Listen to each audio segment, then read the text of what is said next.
हमारे प्रदेश के मुखिया महिलाओं का बुर्का नोच ले रहे हैं, गले में पड़ जा रहे हैं, गले में माला पहना दे रहे हैं। अभी जो स्थिति है बिहार में व्याप्त, वो तो बिल्कुल वैसी है कि अंधेरी नगरी और चौपट राज। पहले भी आपने देखा, दरभंगा के पहले भी और नीट वाली छात्रा के पहले भी, खगड़िया में, बक्सर में, औरंगाबाद में, तो लगभग मुझे लगता है कि बिहार के कोने कोने में कहीं ना कहीं बेटियों के साथ बलात्कार और हत्या की घटनाएं हो रही है, और ये चिंताजनक। विपक्ष हैं, सड़क पे तो आवाज उठा रहे हैं, सदन में भी आवाज उठ रही है, अब क्या करेंगे विपक्ष? देखिए, विपक्ष का जो दायित्व है वो हम उसका निर्वहन कर रहे हैं। हमारी सरकार की गलत नीतियों के प्रति आवाज उठाना हमारा कर्तव्य बनता है, और उसके लिए हम लगातार आवाज उठा रहे हैं। सड़क से लेकर सदन तक हम आवाज उठा रहे हैं। बिहार पुलिस एकदम निकम्मी पुलिस हो गई है। इन्होंने सर्टिफिकेट दे दिया सीबीआई के पास भेज करके।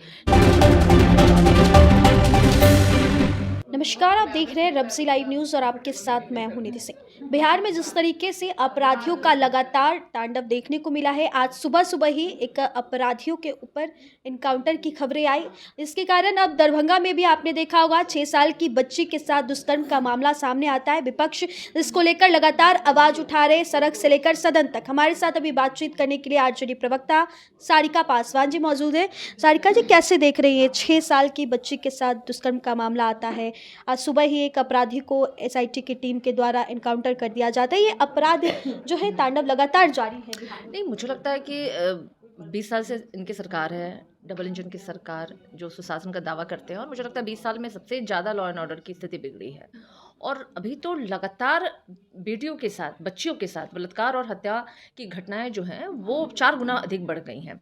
आपने दरभंगा का जिक्र किया, इसके पहले आपने देखा होगा नीट की तैयारी कर रही छात्रा के साथ आज भी उसके माता पिता जो हैं वो न्याय की गुहार लगाते फिर रहे हैं। केस तो सीबीआई के पास नहीं, केस सीबीआई के पास तभी जाती है ना जब आपकी बिहार पुलिस जो है वो नाकाम होती है, फेल हो जाती है। तो कहीं ना कहीं वो सीबीआई के पास केस ट्रांसफर होने का मतलब ही है कि बिहार पुलिस एकदम निकम्मी पुलिस हो गई है। इन्होंने सर्टिफिकेट दे दिया सीबीआई के पास भेज करके। लेकिन इसके पहले भी आपने देखा, दरभंगा के पहले भी और नीट वाली छात्रा के पहले भी, खगड़िया में, बक्सर में, औरंगाबाद में, तो लगभग मुझे लगता है कि बिहार के कोने कोने में कहीं ना कहीं बेटियों के साथ बलात्कार और हत्या की घटनाएं हो रही है, और ये चिंताजनक बात है। आज माँ बाप अपनी बच्चियों को पढ़ने के लिए पटना के हॉस्टल में रखना नहीं चाहते कि ना जाने हमारी बेटी के साथ क्या हो जाए। गाँव घरों में भी बच्चियां आज घर से निकल रही हैं, तो लेकिन वो सुरक्षित नहीं है, ना जाने कब कौन उनको उठा करके लेके चला जाए। आप लोग क्या करेंगे? विपक्ष हैं, सड़क पे तो आवाज उठा रहे हैं, सदन में भी आवाज उठ रही है, अब क्या करेंगे विपक्ष? देखिए, विपक्ष का जो दायित्व है वो हम उसका निर्वहन कर रहे हैं।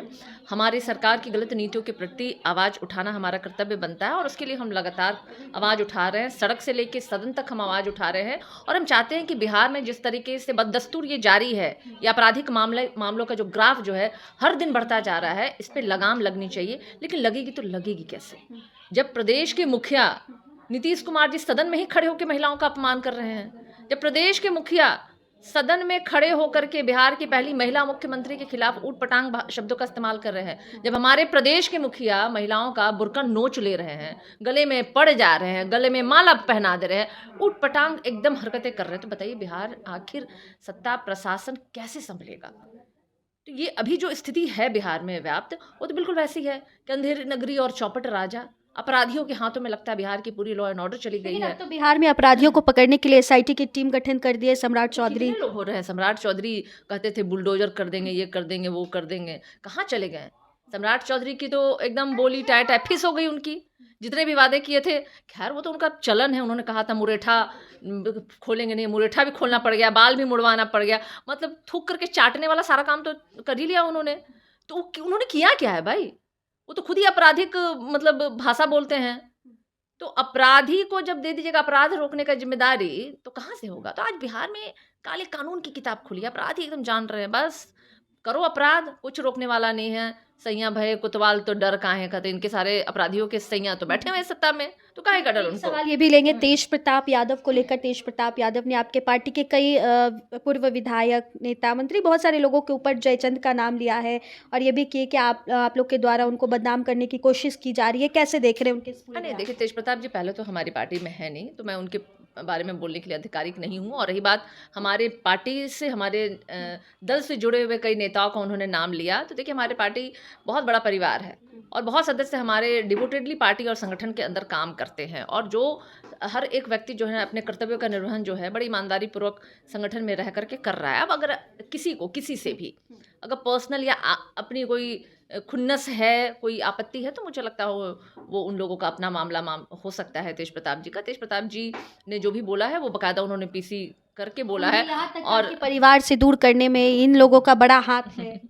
नहीं देखिए, मैंने बोला ना कि परिवार हो या इस तरह के मामले जो होते हैं वो बहुत निजी होते हैं, तो उसमें मुझे लगता है कि किसी का भी बोलना बड़ा आपत्तिजनक हो सकता है और मैं उनसे बचना चाहती हूँ और मैं बच भी रही हूँ मैं, क्योंकि अगर परिवार की बात किसी की भी आती है तो मुझे लगता है वो विषय हमारे विषय से बिल्कुल बाहर का विषय होता है। लेकिन राजनीति से जुड़े हुए मामले हो तो मैंने आपको कहा कि तेज प्रताप जी एक समय हमारे पार्टी के सदस्य थे, हमारे पार्टी से ही वो विधायक भी थे और अभी उन्होंने खुद एक नए गठन दल का किया हुआ और उन्होंने पार्टी भी बना ली है। अब वो किस पे क्या लांछन लगा रहे हैं, ऐसे तो बहुत लोग लगाते रहता है, भाजपा भी लगाते हैं, जदयू भी लगाते हैं, वो भी एक दल के राष्ट्रीय अध्यक्ष वो भी लगा रहे हैं, तो ये सब चलता रहेगा। तो चलिए देखिए, ये सब चलता रहेगा।